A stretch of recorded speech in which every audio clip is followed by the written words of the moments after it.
El Arca del Pacto es un objeto dorado, secreto, conocido por los judíos, cristianos y también por los musulmanes. También se ha hecho conocer a una audiencia más amplia al mostrarse en varias películas. Pero, ¿qué es el Arca del Pacto? El texto más antiguo escrito sobre el arca es la Torá, hallada en la Tanaj hebrea y en el Antiguo Testamento de la Biblia. Se nos habla sobre el Dios Supremo, quien expresó ser el creador del planeta Tierra. Él escribió 10 leyes en 2 tablas de piedra. Esas piedras fueron entonces colocadas en un baúl de oro. El baúl entonces fue cerrado con un asiento o tapa, con 2 querubines, uno a cada lado de la tapa. El arca era usado con 2 propósitos distintos. En primer lugar, era donde el creador de la tierra se manifestaría a sí mismo como la ley, siendo el arca como un trono para el creador. En segundo lugar, el arca fue colocada en un santuario junto a otros objetos sacros.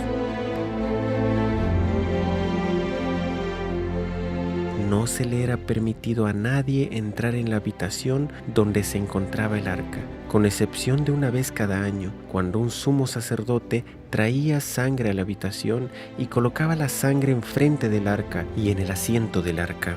Esto simbolizaba cómo las transgresiones del pueblo contra la ley dentro del arca eran llevadas a justicia por una sangre sustituta, la cual era traída delante del trono. Luego, el arca fue llevada al primer templo en Jerusalén. Se cree que antes que los babilonios sitiaran la ciudad y destruyeran el templo, el arca fue escondida o desapareció. Desde entonces, muchos expertos, teólogos, historiadores y arqueólogos se han preguntado qué ocurrió con el arca y si ésta realmente habría existido. ¿Era acaso un hecho o un mito? No se le permitía a nadie tocar el arca. En más de una ocasión, aquellos quienes violaban esta ley morían súbitamente. El arca seguía también a los israelitas a la guerra. Cuando fue capturada por enemigos, ellos fueron afligidos con plagas hasta que regresaron el arca a sus guardianes. A lo largo de los años han habido muchos cazadores del arca, buscando el arca del pacto o tratando de entender su significado. Muchos han hecho réplicas de la misma. Más de uno ha dicho haberlo descubierto, pero hasta ahora nadie había traído evidencias de sus hallazgos para que sean examinadas. Pero alguien en particular sobresale de todos los otros exploradores de una manera y con un corazón especial. La desaparición del arca ha sido un misterio por un largo tiempo.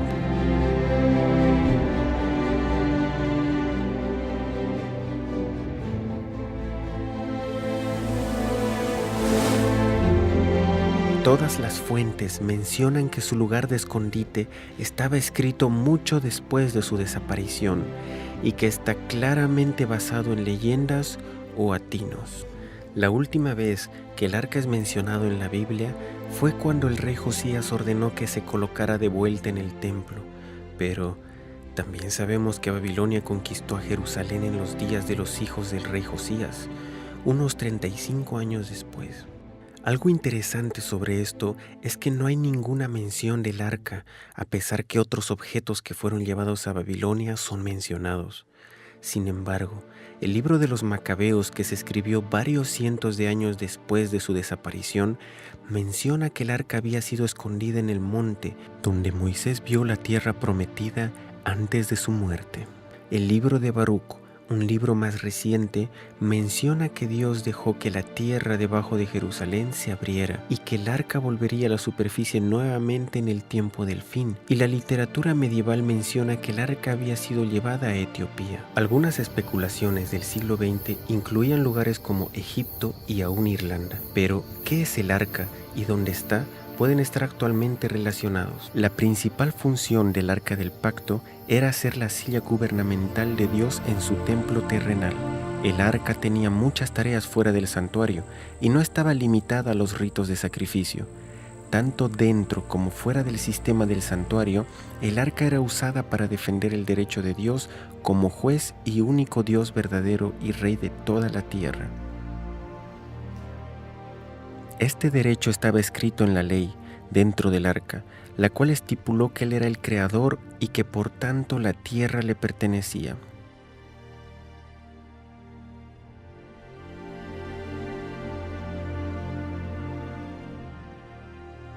El Dios de la Biblia dijo: el arca del Señor, el Señor de toda la tierra, porque toda la tierra es mía.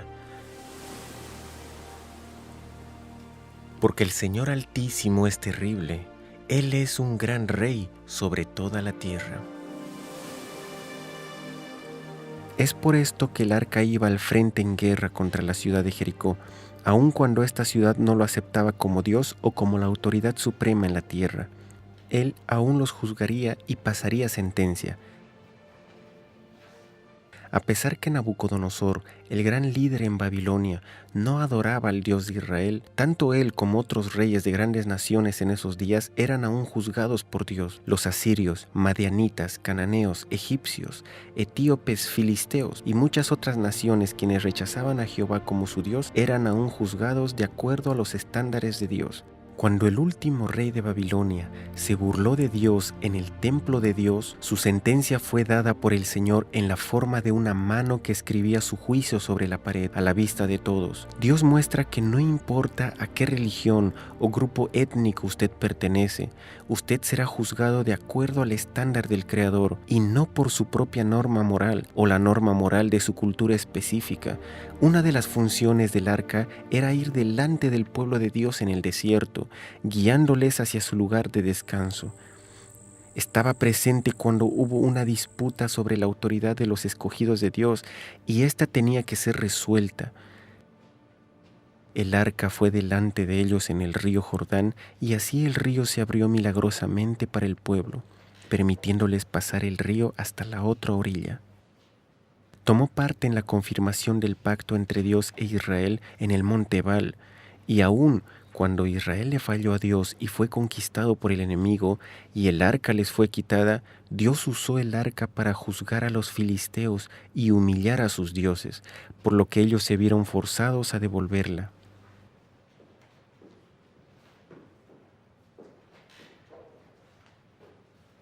En esta situación, Dios usó el arca como un símbolo de su reinado. Aun cuando Dios no protegió a su pueblo apóstata, Él protegió el arca, ya que representaba su autoridad. Esto dejó en claro que ningún hombre era necesario para protegerla y que Dios mismo la mantendría segura de todo por sí mismo.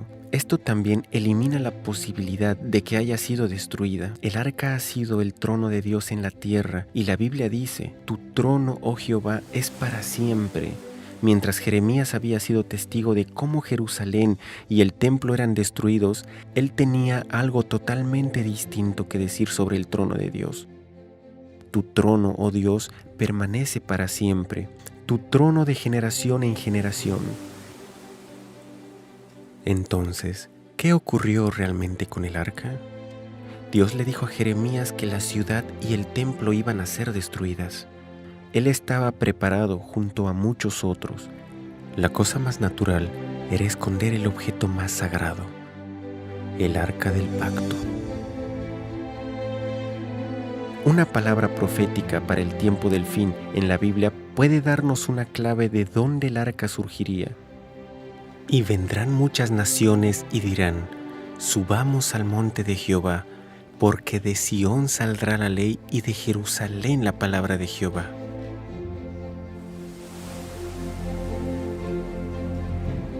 En el siglo XIX, en los inicios de la arqueología, varios estudiosos buscaban entre las ruinas halladas en el Medio Oriente. Desde tumbas y templos en Egipto hasta los registros históricos y ciudades bíblicas en Mesopotamia y Palestina, la Biblia se mostró como un libro acertado históricamente al comprobarse ciudades y naciones antiguas allí mencionadas. Escritos antiguos de otras naciones confirmaban las escrituras. Hasta entonces, aún la ciudad de Babilonia había sido una leyenda hasta que fueron redescubiertas sus ruinas. Pero Jerusalén había sido habitada desde la desaparición del arca. Muchas personas habían construido sus nuevos edificios encima de edificios antiguos y la vieja ciudad se convirtió en capas de historia, una sobre otra.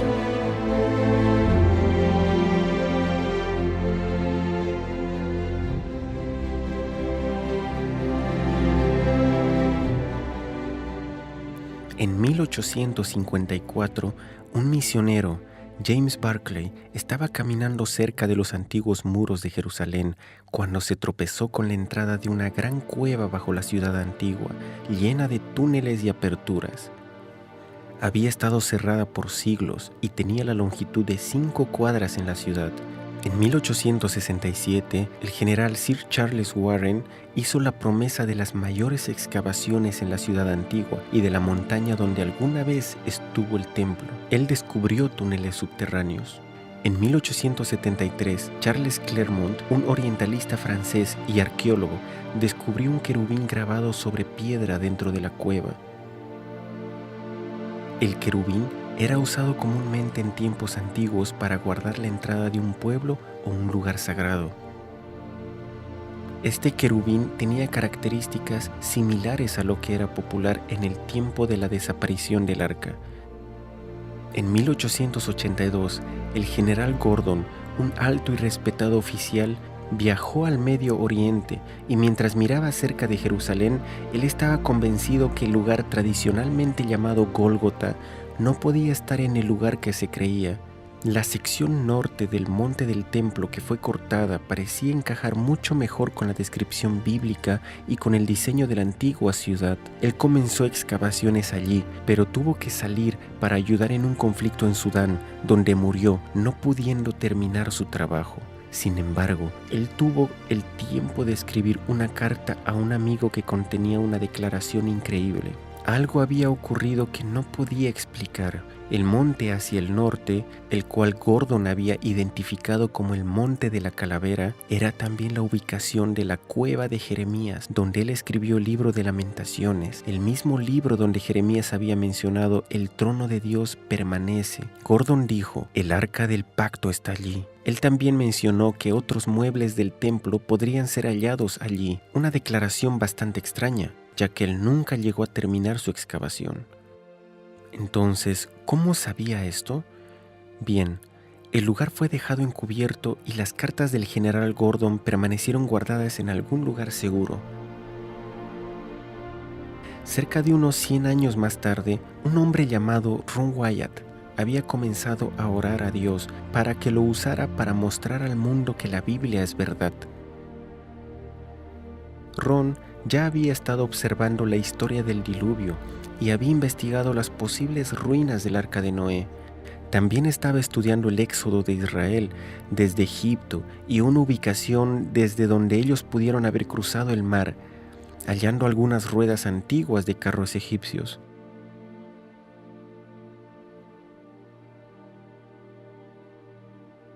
Después de uno de los viajes de buceo, Ron Wyatt visitó Jerusalén en su viaje de regreso a casa.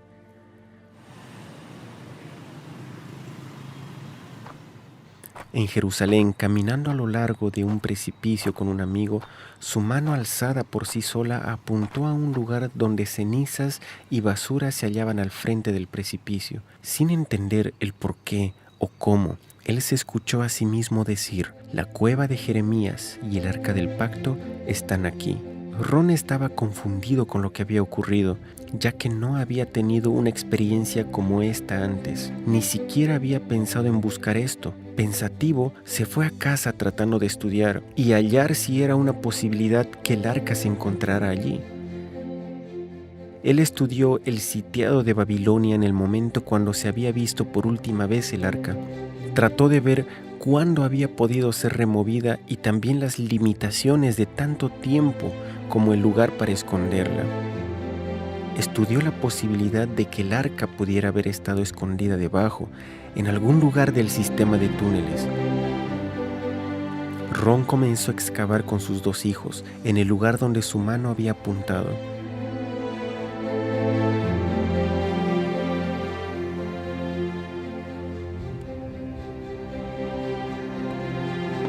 Sin embargo, pronto descubrieron que una gran roca montañosa dificultaba la excavación hacia abajo.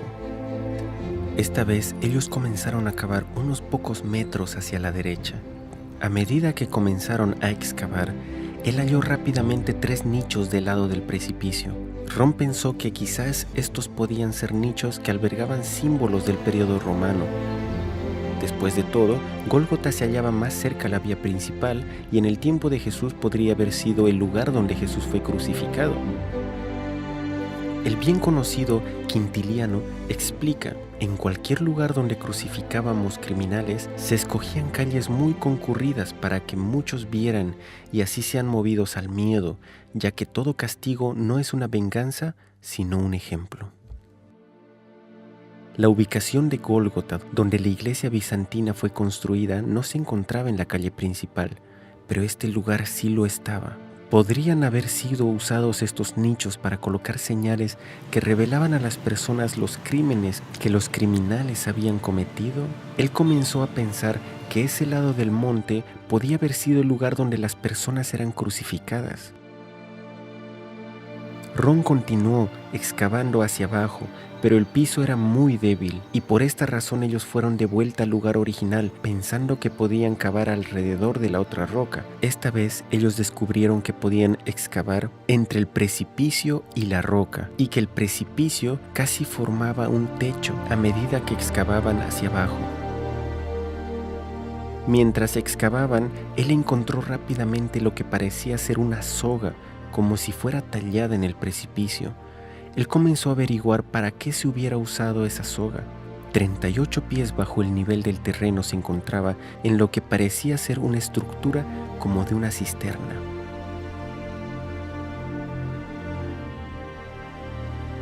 Era una estructura redonda, con escaleras hacia el fondo de la misma. Ron se preguntó si esta estructura pudo haber sido usada para guardar granos y si posteriormente fue usada como cisterna. Con un cincel abrió la superficie y encontró una gran cantidad de piezas de vasijas de barro entre la tierra, usada como relleno para formar la cisterna. Cuando Ron mostró estas piezas de vasijas a las autoridades en antigüedades, al examinarlas, ellos le informaron que algunas de estas eran del periodo jebusita. Los especímenes más recientes eran aquellos del periodo romano. Él continuó a lo largo de la superficie del precipicio, bajo el lugar donde se hallaban los nichos. Por las piezas de barro y monedas que había encontrado, ellos entendieron que estaban sobre el nivel romano. Mientras cavaban, hallaron muchos huesos de dedos que confirmaban sus sospechas sobre este lugar, el cual pudo haber sido el lugar para ejecuciones adicionalmente a la crucifixión. El apedreamiento era también practicado durante la era romana judía. Fuera de la estructura como de cisterna que Ron descubrió, encontró otra estructura circular en el lado opuesto. Solamente la base de la estructura circular parecía estar intacta. Mientras estudiaba la estructura, él se topó con una sección bien preservada, con un muro y una piedra que sobresalía horizontalmente sobre la pared en la superficie del precipicio. A pocos metros enfrente del mismo, Ron notó una roca cuadrada que no parecía como una roca moldeada de forma natural. Él la tomó cuidadosamente y encontró un agujero cuadrado en la base del terreno.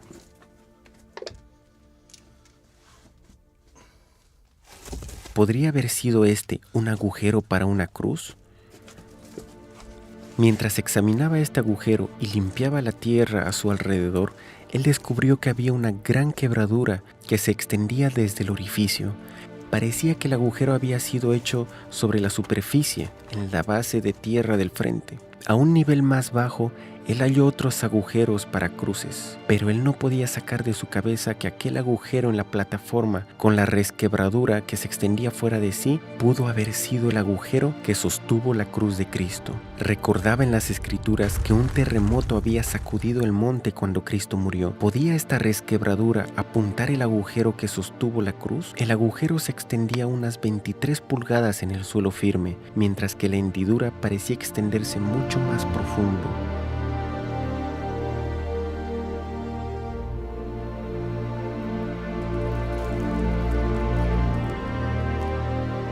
No es algo fuera de lugar pensar que se pudo tener conocimiento del lugar donde Cristo fue crucificado y que, sabiendo que él tenía muchos seguidores que hubiesen querido convertir el lugar en un sitio memorable, ¿se prefirió entonces mantenerlo en secreto? Gólgota, usado por las iglesias católicas y ortodoxas, fue construida por Constantino el Grande cerca del año 325 o 326, sobre las ruinas de un templo pagano antiguo. Esto ocurrió muchos años después que Cristo fue crucificado, pero estas ruinas que Ron descubrió eran romanas y podían ser de tiempos más cercanos a la crucifixión. Después del año 70, muchos judíos salieron de Jerusalén y otros fueron asesinados, por lo que la ciudad fue reducida a un campo romano. Esto podría explicar que el lugar ya no era usado para crucifixiones. Ron encontró monedas en estructura de fechas anteriores y hasta el año 135 después de Cristo, pero ninguna de las monedas eran de fechas posteriores. En el año 130 después de Cristo, los cristianos fueron favorecidos en lugar de los judíos, por lo que era más probable que esta estructura hubiese sido construida por cristianos en este tiempo o aún antes. Esto significa que este era el primer lugar que fue reconocido como Gólgota. El Gólgota de la iglesia bizantina, que fue construido cerca de 200 años después, fue construido cuando el conocimiento sobre estos lugares se había de alguna forma perdido. Mientras más nos acercamos al tiempo de la crucifixión, mayor es la probabilidad que ellos supiesen los detalles de lo que había ocurrido.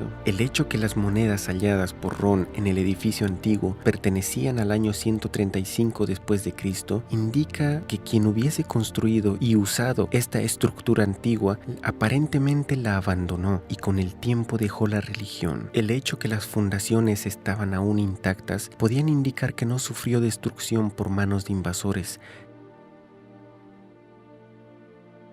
Eventualmente, con el tiempo, la estructura fue cubierta con tierra y residuos. En cualquier caso, la evidencia mostraba que la estructura pudo haber sido construida mucho antes que la iglesia del Santo Sepulcro. Ron y sus dos hijos trabajaron por un periodo de casi 2 años. Ellos continuaron buscando en el nivel romano alguna cueva o entrada al túnel, pero sin suerte. Ron tuvo la impresión de hacer una hendidura en el muro del precipicio. Ellos oraron y continuaron sintiendo la misma impresión. Utilizaron martillos y cinceles y después de un corto tiempo pudieron ver un espacio abierto detrás. Agrandaron el agujero para que así pudiesen entrar a través de la cueva. Dentro pudieron ver que tenía unas dimensiones de 15 pies de altura y de ancho. Al principio, Ron se sintió sumamente emocionado cuando descubrieron la cueva, pensando que el arca podía estar dentro de ella.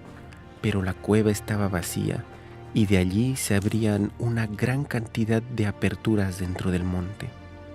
Ron continuó explorando cada cueva y cada apertura que pudieran encontrar dentro del sistema colosal de cuevas.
Por 2 años ellos viajaban a los Estados Unidos para ganar algo de dinero en casa y regresaban a Jerusalén para continuar con la búsqueda.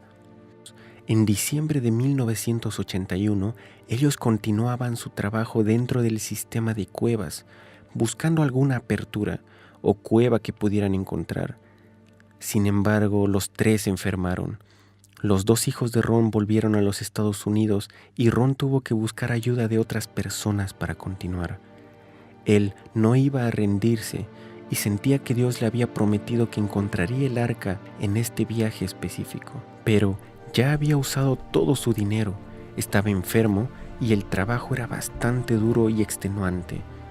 Una de las personas que le ayudaba entró en una de las aperturas más pequeñas, ya que era más delgado, y pudo llegar a lugares donde Ron no pudo. Mientras estaban observando a su alrededor, Ron encontró un pasaje parecido a un túnel de una chimenea.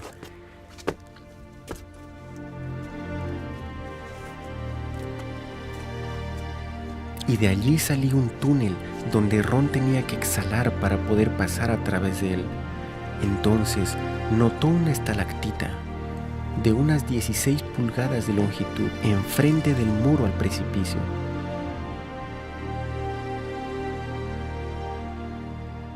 Detrás había un agujero y Ron trató de observar algo a través de él, pero sin poder tener una visión clara.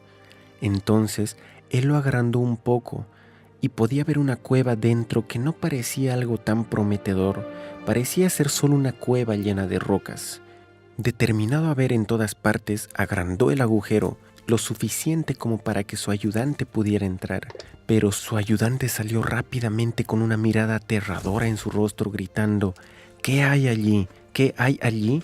Yo no voy a entrar nuevamente allí. Entonces trató de salir del sistema de cuevas tan rápido como le fuese posible. Ahora Ron se dio cuenta que podía haber algo allí, por lo que agrandó el agujero lo suficientemente grande como para que él entrara.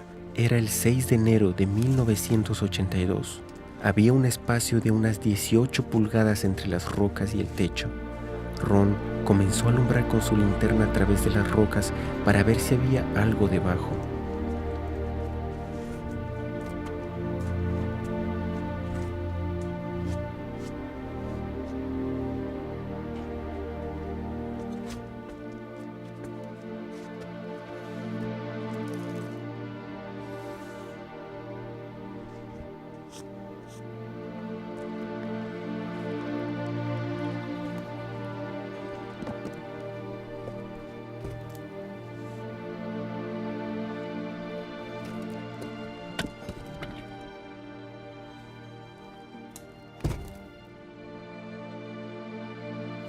Él vio unas tablas de madera ya descompuestas y bajo la madera algunas pieles de animales que se volvían polvo con tan solo tocarlas. Luego, él vio algo que resplandecía, algo que era dorado, que brillaba. Primero pensó que podría ser el arca del pacto, pero cuando removió el cuero del animal, vio una tabla dorada con un molde levantado en uno de los lados, el cual tenía un patrón de una campana y una granada alterna. Ron se sintió seguro que esto tenía que ser el primer templo o algún mueble extraviado del tabernáculo y que podía ser la mesa de los panes de proposición. Entonces comenzó a investigar la cámara con más cuidado y a observar a su alrededor. Usando la linterna, notó una apertura en el techo.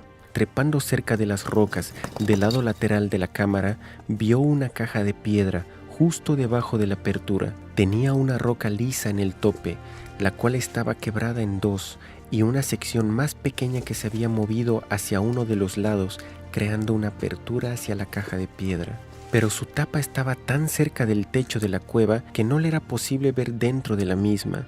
Ron notó una substancia negra en la apertura superior y un poco más de esa substancia negra en el borde de la tapa de la caja. La apertura en el techo estaba directamente encima de la parte quebrada de la tapa, donde la caja estaba abierta, y parte de esta substancia oscura había caído dentro de la caja. Fue en este momento que Ron recuerda que, al darse cuenta de lo que había ocurrido en ese lugar, él colapsó. Cuando él se dio cuenta que la apertura en el techo de la cueva era el fin de la resquebradura que se extendía desde el agujero de la cruz que había hallado en la plataforma elevada encima de él, y que la sustancia oscura era la sangre que había caído a través de la apertura dentro de la caja de piedra, él supo entonces que el arca estaba en la caja de piedra.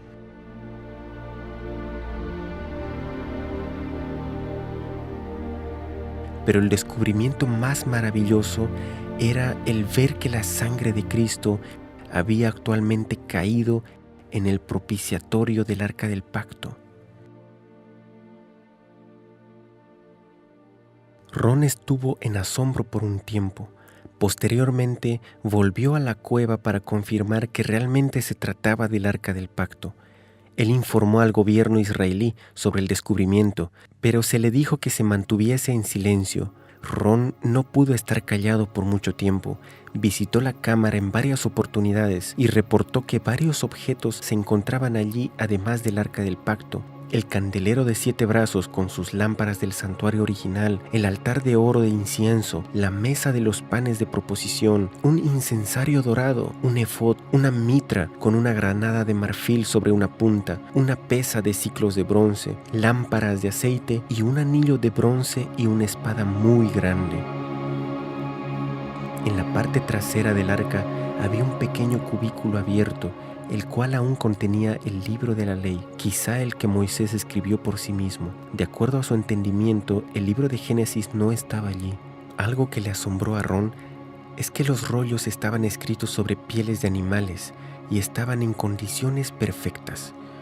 Entonces comenzó a darse cuenta que el arca tuvo que ser llevada a esta cámara de alguna forma. No pudo haber sido por donde él lo hizo, ya que tuvo que cortar entre la piedra para poder entrar. Removiendo algunas de las piedras, encontró una entrada más amplia hacia el sur, hacia la cueva de Sedequías, al otro lado del camino, donde el querubín había sido hallado. Sin embargo, este túnel estaba bloqueado con muchas piedras grandes y Ron no tenía forma de moverlas fuera del túnel desde donde él entró. Ron tenía un laboratorio en Israel para analizar los residuos de sangre que había encontrado en la apertura y en el propiciatorio del arca. El resultado de los análisis los asombró más de lo que esperaban.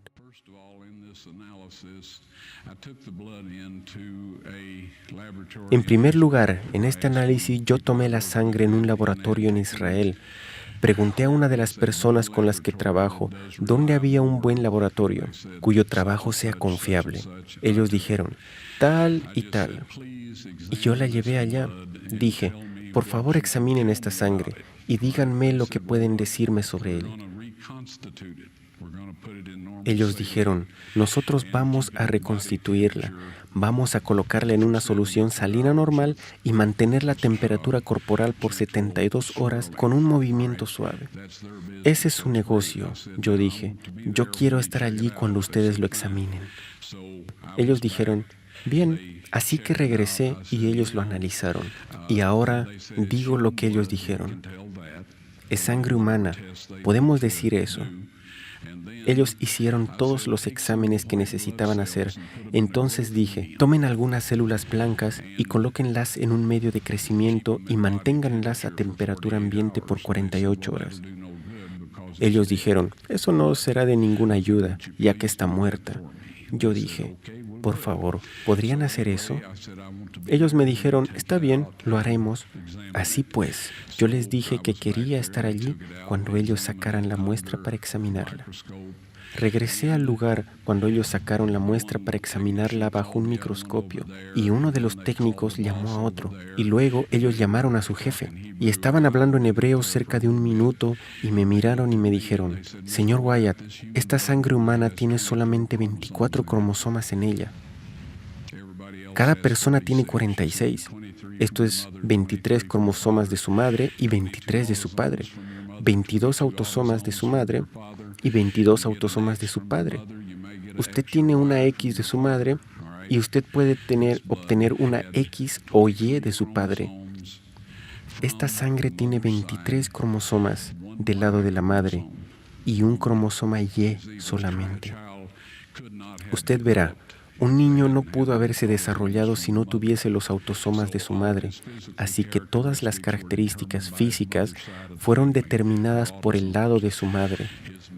Sus autosomas, su sexo varonil fue determinado por esta Y, que vino de una fuente, pero no de un varón humano. Entonces ellos dijeron, esta sangre está viva. Cuando ellos preguntaron, ¿de quién es esta sangre? Yo dije,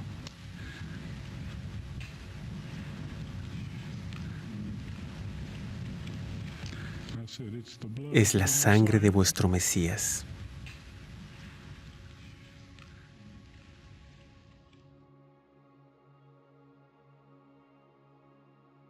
Cuando la sangre iba al propiciatorio, se probaba que se había pecado contra esta misma ley, por la cual Cristo sufrió la penalidad. Nuestros pecados contra la ley de Dios, no contra leyes humanas u otras leyes religiosas, y estas son las leyes por las que nos tenemos que arrepentir de haberlas quebrado. Además, Dios realmente envió a su Hijo a morir en nuestro lugar. Ron quería mostrar a todo el mundo en ese mismo momento, pero Dios lo detuvo.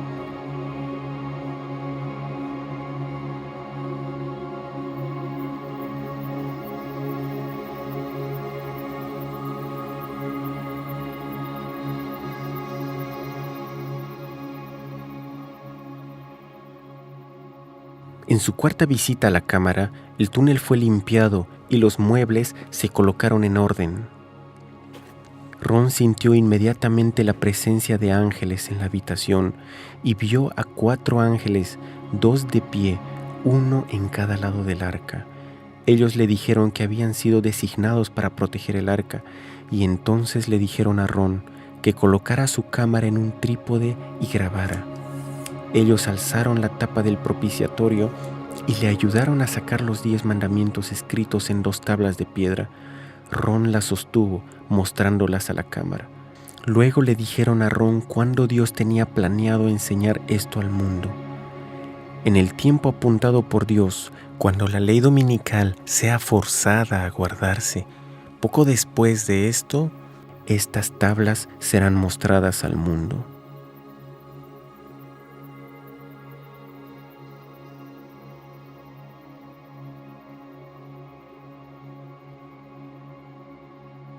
Ron inmediatamente supo lo que el ángel quiso decir, ya que él había estudiado este tema de antemano. El ángel estaba hablando sobre la marca de la bestia, mencionada en Apocalipsis 13 y 14, como el último engaño y prueba que vendrá sobre el mundo antes de la segunda venida de Cristo. La ley y la sangre de Cristo es un testimonio contra la versión hecha por el hombre de los mandamientos de Dios, la cual será forzada sobre la gente de todo el mundo. También confrontará las condiciones erróneas de la salvación que han sido predicadas por muchas personas y líderes religiosos. Ron murió en 1999 sin ver el cumplimiento. Pero él tuvo la evidencia de lo que ocurrió y usó sus últimos meses y años de vida para decirle a las personas sobre el amor de Dios, de Cristo y su sacrificio por nosotros. Él advirtió sobre la ley de la marca de la bestia. Por favor, escuchen este mensaje y advertencia importante.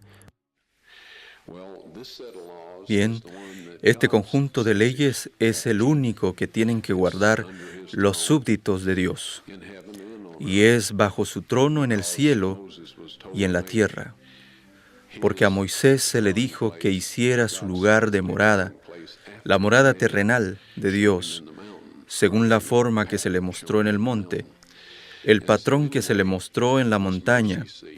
Este propiciatorio era el trono terrenal de Dios, y aún lo es. Y la gloria del Shekinah moró por cientos de años, hasta que los judíos se volvieron tan rebeldes y paganos que Dios decidió que Él no viviría más entre ellos. Si miramos un poco después, pero esto es de lo que se trata el propiciatorio, hay una declaración en la Escritura que está en 2 de Tesalonicenses, capítulo 2. Habla sobre el hombre de pecado que se sentará en el templo de Dios, mostrándose a sí mismo como si él fuera Dios. Para ver esto rápidamente, esto implicaría que si alguien podría sentarse en el templo de Dios, tendría que ser uno construido. Pero hay alguien allí ahora. En el planeta Tierra, en este momento, hay un individuo, y él y sus antecesores en esta posición han cambiado la ley de Dios. Ellos eliminaron el segundo mandamiento que dice: no te harás imagen de ninguna semejanza de lo que está arriba en el cielo, ni abajo en la tierra, ni le servirás. Esto de alguna forma interferiría con la manera en la cual ellos querían hacer las cosas. Así que eliminaron esto y dividieron el 10º mandamiento en 2, para que aún el número de los mandamientos fuera 10. Sí, la tabla de piedra fue hallada en el arca del pacto. Yo personalmente las tomé con la ayuda de 4 ángeles, quienes levantaron el propiciatorio, que yo estimo pesaban cerca de 900 libras de oro sólido, y uno de estos ángeles me dijo que sacara las tablas de piedra afuera. Él me dijo que Dios quería que todos viesen esas tablas, así que las saqué, retrocedí y estuve como congelado en el lugar. Bueno, yo no puedo describir el estado físico o mental en el que estaba. Si yo no hubiera tenido alguna evidencia física para probar lo que pasó, yo hubiera pensado que lo había soñado o algo así. Pero ahora las evidencias están listas para ser mostradas. Pero nosotros no diremos. Actualmente están en un filo de piedra en la misma cámara, y es allí donde el ángel las puso después que se las di. Yo no sabía qué hacer con ellas. Se me dijo que esas tablas serían presentadas con la evidencia de la sangre cuando la ley de la marca de la bestia, cuando la ley dominical sea forzada a guardarse. Ahora, yo sé que todos se preguntan, ¿qué es eso? Todos hemos escuchado de rumores e historias sobre esto. Yo les diré rápidamente y de forma simple: si tú guardas los 10 mandamientos que Dios escribió sobre esas tablas de piedra,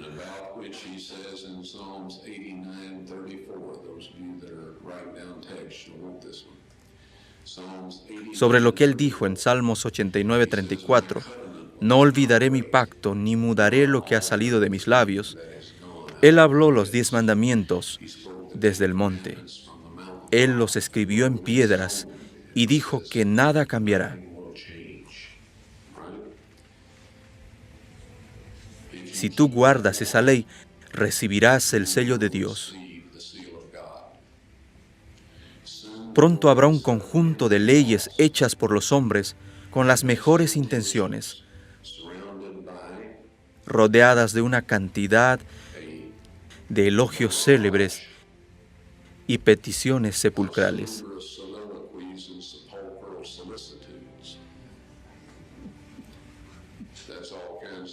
Esto es, todo tipo de historias y todo esto, instigado por el diablo, para hacerte creer que esto es lo mejor que puede pasarle a la raza humana.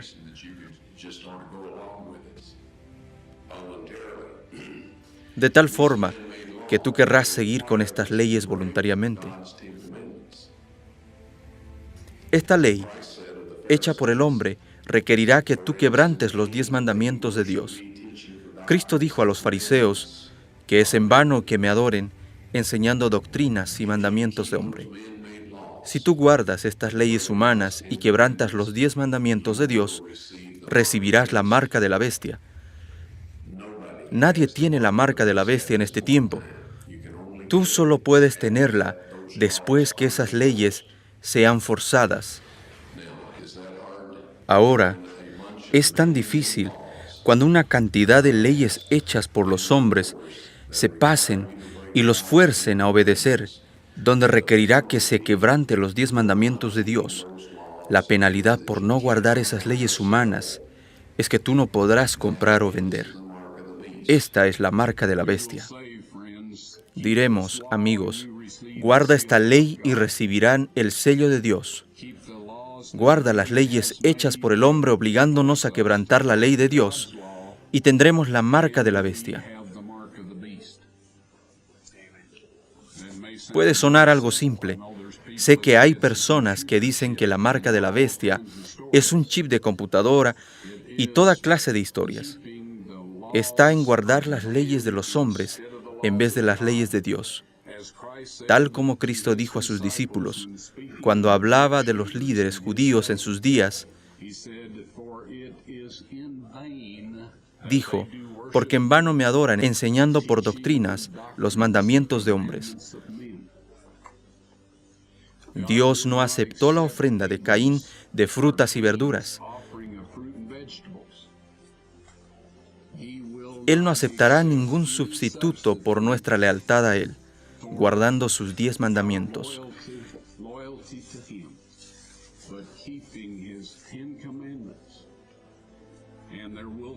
Y vendrá un tiempo que cuando lo hagas, no podrás comprar o vender.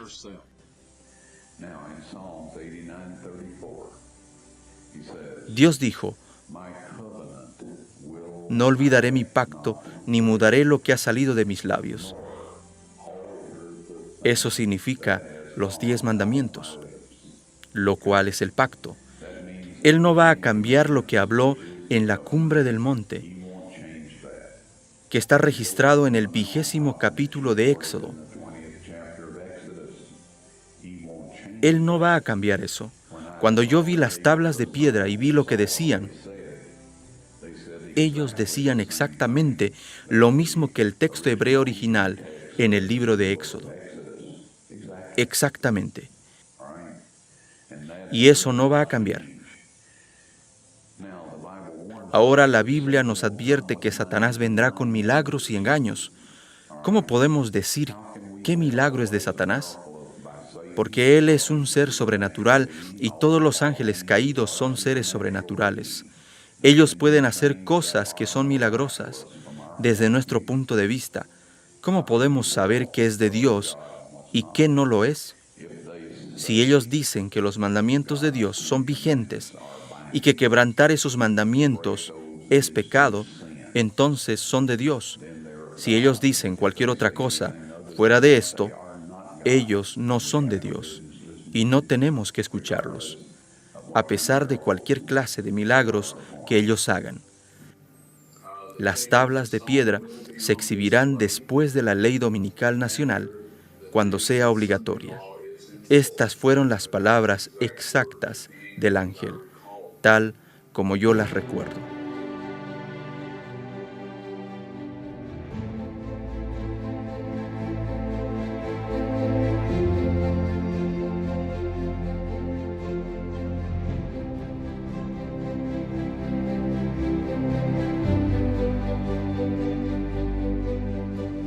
Pues este es el amor a Dios, que guardemos sus mandamientos, y sus mandamientos no son gravosos. Y 3 son los que dan testimonio en la tierra, el espíritu, el agua y la sangre, y estos 3 concuerdan. Si recibimos el testimonio de los hombres, mayor es el testimonio de Dios, porque este es el testimonio con que Dios ha testificado acerca de su Hijo.